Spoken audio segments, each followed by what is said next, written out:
Okay, mga Chang at Chong, update tayo ngayon dito sa farm ni Chang. Nanganak po ito ang ating si Bebeng. Nanganak po siya ngayong araw ng Lunes.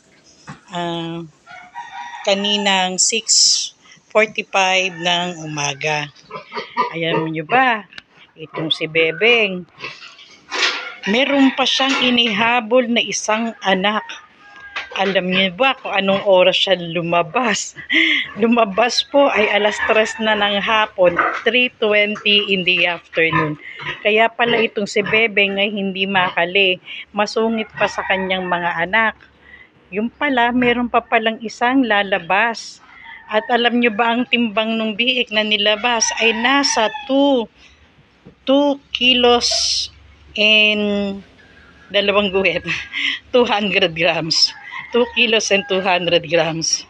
Nagkaroon siya ng 5 lang ang inanak niyang biik. Pero okay lang kahit 5 lang yung inanak niyang biik.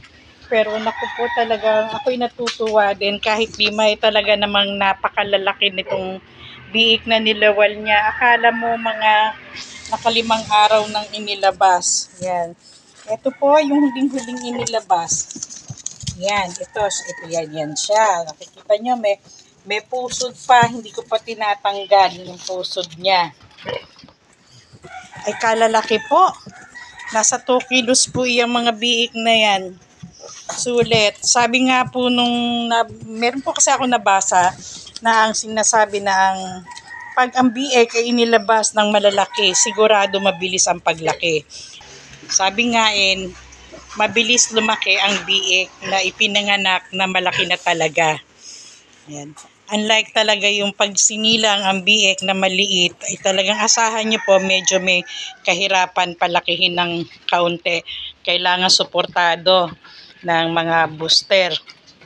Gaya ng iron, vitamins, at saka yung sinasaksak na pang-iwas bansot sa mga biik. Ito, bibigyan na lang to mga basic lang talaga kami. Hindi naman kami sobra kung magbigay ng vitamins, tsaka ng iron, at saka ng bakuna. Siyempre, ano lang naman namin, binibigay lang namin binibigyan namin sila sa ika-21 days, binibigyan namin sila ng mycoplasma.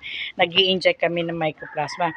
Pero sa 3rd day, simula ng pagsilang, magbibigay tayo sa ika-3 araw, magbibigay tayo ng iron, dextran ang gamit namin. Sa ika-10, magbibigay ulit tayo ng dextran. Ika-10 araw, dextran ulit tayo. Pagkatapos, 15 days nila, bibigyan natin sila ng vitamins.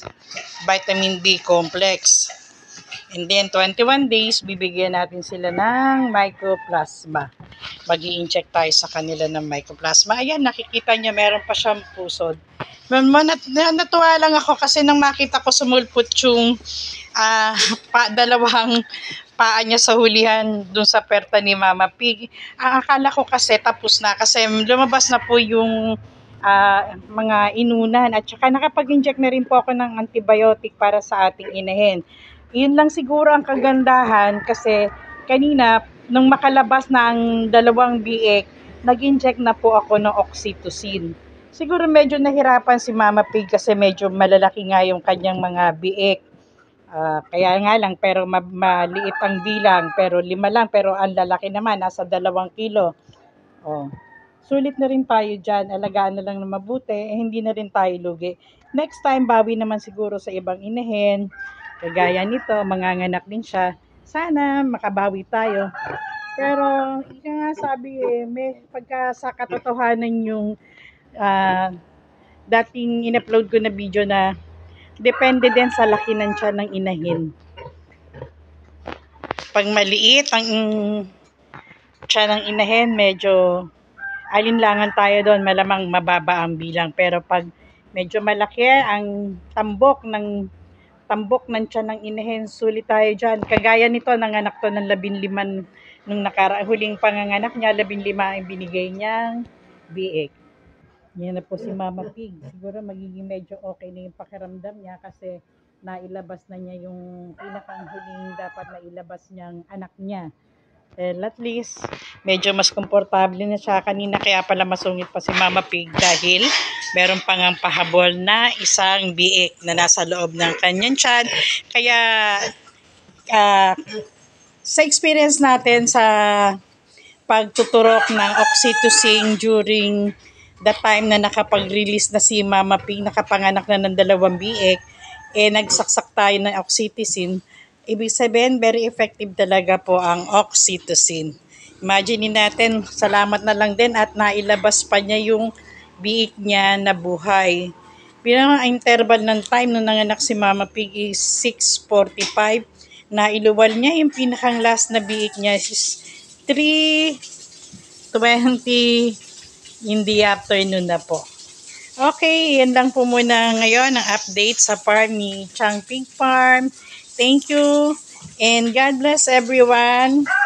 And thank you sa lahat ng ating mga subscriber, silent viewers, sa mga ating mga manonood. Maraming salamat po.